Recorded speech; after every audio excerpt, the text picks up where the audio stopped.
Hi friends, welcome to my channel. Canvas ಒಂದಿದ್ರೆ ಸಾಕು, ಪೋಟ್ಲಿ ಬಟನ್ನ ಇಷ್ಟು ಸುಲಭವಾಗಿ ಸ್ಟಿಚ್ ಮಾಡ್ಬೋದು ನೋಡಿ ಫ್ರೆಂಡ್ಸ್.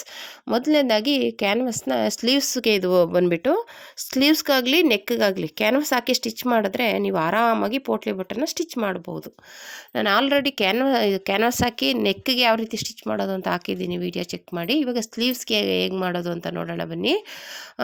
ಸ್ಲೀವ್ಸ್ಗೆ ಇನ್ನೂ ಸುಲಭನೇ. ನೆಕ್ಗಾದರೆ ರೌಂಡ್ ಶೇಪಲ್ಲಿ ಕಟ್ ಮಾಡ್ಕೋಬೇಕು. ಸ್ಲೀವ್ಸ್ಗೆ ಏನಿಲ್ಲ, ಸ್ಟ್ರೇಟಾಗಿ ಕ್ಯಾನ್ವಾಸ್ ಕಟ್ ಮಾಡಿಕೊಂಡು ಐರನ್ ಮಾಡ್ಕೋಬೋದು. ಇಲ್ಲ ಅಂದರೆ ಹಾಗೆ ಸ್ಟಿಚ್ಚು ಮಾಡ್ಕೋಬೋದು. ಅದು ಐರನ್ ಮಾಡೋ ಥರನೇ ಇರುತ್ತೆ ಕ್ಯಾನ್ವಾಸು. ನೀವು ಬೇಕು ಅಂದರೆ ಐರನ್ ಬೇಡ ಅನ್ನೋದಾದರೆ ಹಾಗೇ ಸ್ಟಿಚ್ ಮಾಡಿಕೊಂಡು ಫಸ್ಟು ಉಲ್ಟಾ ಒಳಗಡೆ ಹೋಗೋ ಥರ ಸ್ಟಿಚ್ ಮಾಡ್ಕೊಂಬಿಡಿ ಕ್ಯಾನ್ವಾಸ್ನ.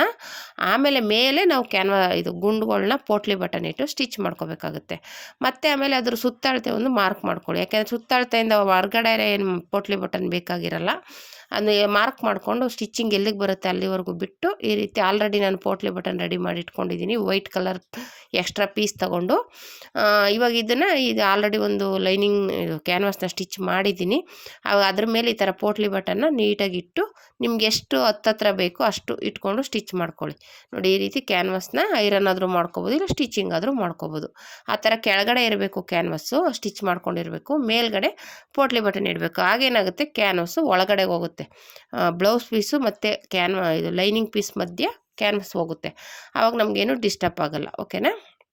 ಇವಾಗ ನಿಮ್ಗೆ ಎಷ್ಟು ಹತ್ತತ್ರ ಬೇಕೋ ಅಷ್ಟು ಹತ್ತತ್ರ ಪೋಟ್ಲಿ ಬಟನ್ ಅಂದರೆ ಗುಂಡುಗಳನ್ನ ರೆಡಿ ಮಾಡಿ ಇಟ್ಕೊಂಡಿರ್ತೀವಲ್ಲ ಅದನ್ನು ಸ್ಟಿಚ್ ಮಾಡ್ಕೋಬೇಕು. ಈ ರೀತಿ ನೀಟಾಗಿರುತ್ತೆ. ಈ ರೀತಿ ಸ್ಟಿಚ್ ಮಾಡಿಕೊಂಡು, ಅದೇ ನಾನು ಹೇಳ್ದಂಗೆ ನಾನು ಒಂದು ಲೆವೆಲ್ಗೆ ಹತ್ತತ್ರ ಇಟ್ಕೊಂಡು ಸ್ಟಿಚ್ ಮಾಡ್ತಾಯಿದ್ದೀನಿ. ನೀವು ಈ ಥರ ಕ್ಯಾನ್ವಾಸ್ ಕೊಡ್ದೇ ಸ್ಟಿಚ್ ಮಾಡಿ ನೋಡಿ, ಬಟ್ಟೆ ಎಳ್ಕೊಂಬಿಡುತ್ತೆ, ಸುಕ್ಕಾಗುತ್ತೆ. ಆಮೇಲೆ ರಿಂಕಲ್ಸ್ ಥರ ಬರುತ್ತೆ. ಎಳೆಯೋಕ್ಕೆ ಹೋದರೆ ನೀಟಾಗಿ ಬರೋದೇ ಇಲ್ಲ, ಅದು ಆ ಥರ ಆಗ್ಬಿಡುತ್ತೆ. ಕ್ಯಾನ್ವಾಸ್ ಸಪೋರ್ಟ್ ಇರೋದ್ರಿಂದ ನೋಡಿ ಎಷ್ಟು ನೀಟಾಗಿ ಬರ್ತಾಯಿದೆ. ಒಂಚೂರು ರಿಂಕಲ್ಸ್ ಇಲ್ಲ, ಒಂಚೂರು ಆ ಕಡೆ ಎಳ್ಕೊಳ್ಳೋದಾಗಲಿ ಏನೂ ಆಗ್ತಾಯಿಲ್ಲ. ಆ ಥರ ನೀಟಾಗಿ ಫಿನಿಶಿಂಗ್ ಬರುತ್ತೆ. ಓಕೆನಾ? ಇದಕ್ಕೋಸ್ಕರ ಕ್ಯಾನ್ವಾಸ್ ಒಂದು ಇಲ್ಲ ನ್ಯೂಸ್ ಪೇಪರ್ನೂ ಯೂಸ್ ಮಾಡ್ಕೋಬೋದು ನೀವು ಬೇಕು ಅಂದರೆ. ಕ್ಯಾನ್ವಾಸ್ ಇಲ್ಲಪ್ಪ ಅಂದರೆ ನ್ಯೂಸ್ ಪೇಪರ್ನು ಈ ಥರ ಇಟ್ಕೊಂಡು ಸ್ಟಿಚ್ ಮಾಡ್ಕೊಂಡು ಅದನ್ನ ತೆಗೆದು ಬಿಡ್ಬೋದು. ಬೇಕು ಅಂದರೆ ಸ್ಟಿಚಿಂಗ್ ಆದಮೇಲೆ ತೆಗಿಬೋದು. ಕ್ಯಾನ್ವಾಸ್ ಏನು ತೆಗಿಯೋ ಅವಶ್ಯಕತೆ ಇಲ್ಲ.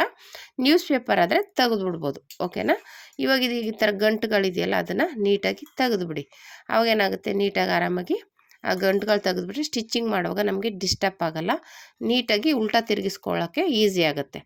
ಇಲ್ದಾದ್ರೆ ಗಂಟುಗಳು ದಪ್ಪ ಇರೋದ್ರಿಂದ ಏನಾಗುತ್ತೆ, ದಪ್ಪ ಆಗುತ್ತೆ ಬಟ್ಟೆ, ಸ್ಟಿಚಿಂಗ್ಗೆ ಹಿಂಸೆ ಆಗುತ್ತೆ. ಓಕೆನಾ? ಅದಕ್ಕೆ ಕರೆಕ್ಟಾಗಿ ನಮಗೆ ಸ್ಟಿಚಿಂಗ್ ಎಷ್ಟು ಬೇಕು ಅಷ್ಟು ಬಿಟ್ಟು ತುದಿಗೆ ತೆಗೆದುಬಿಡಿ. ನೀಟಾಗಿ ತೆಗೆದುಬಿಟ್ಟು ಈಗ ಅದು ಒಂದು ಕಟ್ ಮಾಡಿ ತೆಗೆದುಬಿಟ್ಟು ಈಗ ಒಂದು ಪಾಯಿಂಟ್ ಹೊಲಿಗೆ ಹಾಕೋಬೇಕು. ಲೈನಿಂಗ್ ಬಟ್ಟೆ ಏನಿರುತ್ತೆ ಆ ಲೈನಿಂಗ್ ಬಟ್ಟೆ ಮೇಲೆ ಒಂದು ನೀಟಾಗಿ ಒಂದು ಪಾಯಿಂಟ್ ಹೊಲಿಗೆ ಹಾಕ್ಕೊಳ್ಳಿ. ಅವಾಗ ಏನಾಗುತ್ತೆ, ನೀಟಾಗಿರುತ್ತೆ. ಮತ್ತು ಇವಾಗ ಏನು ಮಾಡಿ, ಒಂದು ಸಲ ತೆಗೆದು ನೋಡ್ಕೋಬೇಕು ಅದು ಕರೆಕ್ಟಾಗಿದೆಯಾ ಸ್ಟಿಚಿಂಗು ಅಂತ. ಒಂದು ಸಲ ಲೈನಿಂಗ್ ಬಟ್ಟೆ ಮೇಲೆ ಕರೆಕ್ಟಾಗಿ ಬಂದಿದೆಯಾ ಅಂತ ಒಂದು ಸಲ ಚೆಕ್ ಮಾಡ್ಕೋಬೇಕಾಗುತ್ತೆ. ಆಮೇಲೆ ಅದನ್ನು ಪಾಯಿಂಟ್ ಹೊಲಿಗೆ ಹಾಕೋಬೇಕಾಗುತ್ತೆ. ಈಗ ಬ್ಲೌಸ್ ಪೀಸ್ ಮೇಲೆ ಇಟ್ಟು ಕರೆಕ್ಟಾಗಿ ನಾವು ಏನು ಸ್ಟಿಚ್ ಮಾಡಿದ್ದೀವಲ್ಲ ಮಾರ್ಜಿನು, ಆ ಮಾರ್ಜಿನ್ ಮೇಲೆ ಒಂದು ಸ್ಟಿಚ್ ಹಾಕ್ಕೊಳ್ಳಿ. ಆ ಮಾರ್ಜಿನ್ ಕರೆಕ್ಟಾಗಿರಬೇಕು. ಒಂಚೂರು ಆ ಕಡೆ ಈ ಕಡೆ ಆದರೂ ನಾವು ತಿರುಗಿಸಿದಾಗ ಗುಂಡುಗಳೇನಾಗುತ್ತೆ, ನಾವು ಗಂಟು ಹಾಕಿರೋ ಬಟ್ಟೆ ಕಾಣಿಸ್ಬಾರ್ದು. ಬರೀ ಇದು ಗುಂಡು ಮಾತ್ರ ಕಾಣಿಸ್ಬೇಕು. ಪೋಟ್ಲಿ ಬಟನನ್ನು ಸ್ಟಿಚ್ ಮಾಡಿರ್ತೀವಲ್ಲ ಅದು ಗುಂಡುಗಳು ಮಾತ್ರ ಕಾಣಿಸ್ಬೇಕು. ಅದು ಹಿಂಗೆ ನಾಟ್ ಹಾಕಿರೋದೆಲ್ಲ ಕಾಣಿಸ್ಬಾರ್ದು. ಆ ರೀತಿ ಸ್ಟಿಚಿಂಗ್ ಹಾಕೋಬೇಕಾಗುತ್ತೆ. ನೀಟಾಗಿ ಅದನ್ನು ನಿಧಾನಕ್ಕೆ ಸ್ಟಿಚ್ ಮಾಡ್ಕೊಳ್ಳಿ, ಏನು ತೊಂದರೆ ಏನಿಲ್ಲ. ಈ ಥರ ಟೆನ್ಷನ್ನ ಸ್ವಲ್ಪ ಮೇಲೆ ಎತ್ಕೊಂಡು ಕರೆಕ್ಟಾಗಿ ಅದನ್ನು ಮಾರ್ಜಿನ್ ನೋಡಿಕೊಂಡು ಸ್ಟಿಚ್ ಮಾಡ್ಕೊಳ್ಳಿ. ಅವಾಗೇನಾಗುತ್ತೆ, ನೀಟಾಗಿ ಬರುತ್ತೆ. ಈಗ ನೀವು ಸ್ಟಿಚಿಂಗ್ ಆದಮೇಲೆ ಇವಾಗ ಬೇಕಾದರೆ ಒಂದು ಲೈನಿಂಗ್ ಬಟ್ಟೆ ತೆಗೆದು ನೋಡಿ ಕರೆಕ್ಟಾಗಿದೆಯಾ ಇಲ್ವಾ ಅಂತ ನೋಡಿ. ಈ ರೀತಿ ನೋಡಿಕೊಂಡು ಅದೇನೋ ಕರೆಕ್ಟಾಗಿಲ್ಲ ಅಂದರೆ ಅಲ್ಲೊಂದು ಸ್ಟಿಚಿಂಗ್ ಹಾಕೋಬೋದು. ಮತ್ತೆ ಇಲ್ಲ ಅಂದರೆ ಈ ರೀತಿ ಲೈನಿಂಗ್ ಮೇಲೆ ಒಂದು ಪಾಯಿಂಟ್ ಹೊಲಿಗೆ ಹಾಕ್ಕೊಳ್ಳಿ. ಕರೆಕ್ಟಾಗಿ ಬಂದಿದೆ ಅಂದರೆ ಈಗ ಲೈನಿಂಗ್ ಮೇಲೆ ಒಂದು ಪಾಯಿಂಟ್ ಹೊಲಿಗೆ ಹಾಕ್ಕೊಂಡ್ರೆ ನೀಟಾಗಿ ಆಗುತ್ತೆ. ಅಷ್ಟೇ, ಇದು ತುಂಬಾ ಈಸಿ. ಅದು ಕ್ಯಾನ್ವಾಸ್ ಇದ್ದರೆ ನೀವು ಆರಾಮಾಗಿ ಸ್ಟಿಚಿಂಗ್ ಮಾಡ್ಬೋದು. ಒಬ್ಬೊಬ್ರು ಅಯ್ಯೋ ಪೋಟ್ಲಿ ಬಟನ್ ಹೆಂಗಪ್ಪ ಸ್ಟಿಚ್ ಮಾಡೋದು, ಒಂದೇ ಲೆವೆಲ್ಗೆ ಬರೋದೇ ಇಲ್ಲ, ಏರುಪೇರು ಆಗುತ್ತೆ, ಆಮೇಲೆ ಒಂದೇ ಸಮ ಕಾಣಿಸಲ್ಲ ಅಂತಾರೆ. ಆಮೇಲೆ ನೀವು ಗುಂಡುಗಳು ತಗೊಳ್ಳುವಾಗ ಒಂದೇ ಲೆವೆಲ್ ತಗೊಳ್ಳಿ. ಆಗೇನಾಗುತ್ತೆ, ನೀಟಾಗಿ ಫಿನಿಶಿಂಗ್ ಬರುತ್ತೆ. ಓಕೆನಾ? ಆವಾಗ ನಾವು ಸ್ಟಿಚಿಂಗ್ ಮಾಡಿದಾಗ ಇನ್ನೂ ಫಿನಿಶಿಂಗಾಗಿ ಕಾಣಿಸುತ್ತೆ, ಒಂದೇ ಸಮನಾಗಿರುತ್ತೆ. ಈ ರೀತಿ ಇವಾಗ ಇದ್ರ ಮೇಲೆ ಒಂದು ಪಾಯಿಂಟ್ ಹೊಲಿಗೆ ಹಾಕ್ಕೊಳ್ಳಿ. ಹೀಗೆ ಸ್ಟಿಚ್ ಮಾಡ್ಕೋಬೇಕು ನೀಟಾಗಿ. ಆ ಗುಂಡುಗಳು ಕರೆಕ್ಟಾಗಿ ಕರೆಕ್ಟಾಗಿ ಬರೋ ಥರ ಸ್ಟಿಚ್ ಮಾಡ್ಕೊಳ್ಳಿ. ಸ್ವಲ್ಪ ಟೆನ್ಷನ್ನ ಸ್ವಲ್ಪ ಮೇಲೆ ಎತ್ಕೊಂಡು ಸ್ಟಿಚ್ ಮಾಡಿಕೊಂಡ್ರೆ ನೀಟಾಗಿ ಬರುತ್ತೆ, ಏನು ತೊಂದರೆ ಏನಿಲ್ಲ. ಆಮೇಲೆ ಅದ್ರ ಪಕ್ಕದಲ್ಲಿ ಒಂದು ಸ್ಟಿಚ್ ಹಾಕೋಬಿಡಿ, ಯಾಕೆಂದರೆ ಅದ್ರ ಬಟ್ಟೆಗೆ ಗಂಟು ಥರ ಇರುತ್ತಲ್ಲ, ಅದ್ರ ಮೇಲೆ ಸ್ಟಿಚ್ ಹಾಕಿದಾಗ ಸ್ಟಿಫಾಗಿ ಕೂತ್ಕೊಳ್ಳುತ್ತೆ, ನೀಟಾಗಿ ಫಿನಿಶಿಂಗಾಗಿ ಬರುತ್ತೆ. ಓಕೆನಾ? ಈ ರೀತಿ ನೆಕ್ಕಿಗೂ ಅಷ್ಟೇ ಇದೇ ಮೆಥಡಲ್ಲಿ ಮಾಡುವಂಥದ್ದು. ಅದು ಸ್ವಲ್ಪ ಕ್ರಾಸಾಗೆಲ್ಲ ಇರೋದ್ರಿಂದ ನೀಟಾಗಿ ಸ್ಟಿಚ್ ಮಾಡ್ಕೋಬೇಕಾಗುತ್ತೆ.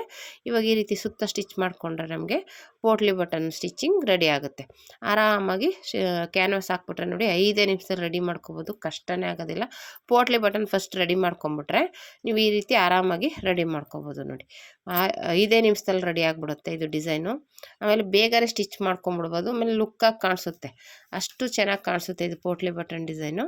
ಟ್ರೈ ಮಾಡಿ ಫ್ರೆಂಡ್ಸ್, ಹೇಗೆ ಬಂತು ಅಂತ ಕಮೆಂಟ್ ಮಾಡಿ. ನೀವೇನಾದರೂ ಫಸ್ಟ್ ಟೈಮ್ ನನ್ನ ಚಾನಲ್ ನೋಡ್ತಾ ಇದ್ದರೆ ಸಬ್ಸ್ಕ್ರೈಬ್ ಮಾಡ್ಕೊಂಡು ನೋಡಿ. ಈ ವಿಡಿಯೋ ಇಷ್ಟ ಆದರೆ ಒಂದು ಲೈಕ್ ಕೊಡಿ. ಈ ಪೋಟ್ಲಿ ಡಿಸೈನ್ ಹೇಗೆ ಬಂತು ಅಂತ ಕಮೆಂಟ್ ಮಾಡಿ. ನೋಡಿ ಈ ರೀತಿ ರೆಡಿ ಆಯಿತು ಫ್ರೆಂಡ್ಸ್. ಡಿಸೈನು ಒಂದೇ ಸಮನಾಗಿ ಬಂದಿದೆ ನೋಡಿ, ಒಂಚೂರು ಆ ಕಡೆ ಈ ಕಡೆ ಹೆಚ್ಚು ಕಮ್ಮಿ ಏನೂ ಆಗಿಲ್ಲ. ಈ ರೀತಿ ನೀಟಾಗಿ ಫಿನಿಶಿಂಗಾಗಿ ಬಂದಿದೆ ನೋಡಿ, ಎರಡೂ ಒಂದೇ ಲೆವೆಲ್ಗೆ ಬಂದಿದೆ. Thank you for watching friends.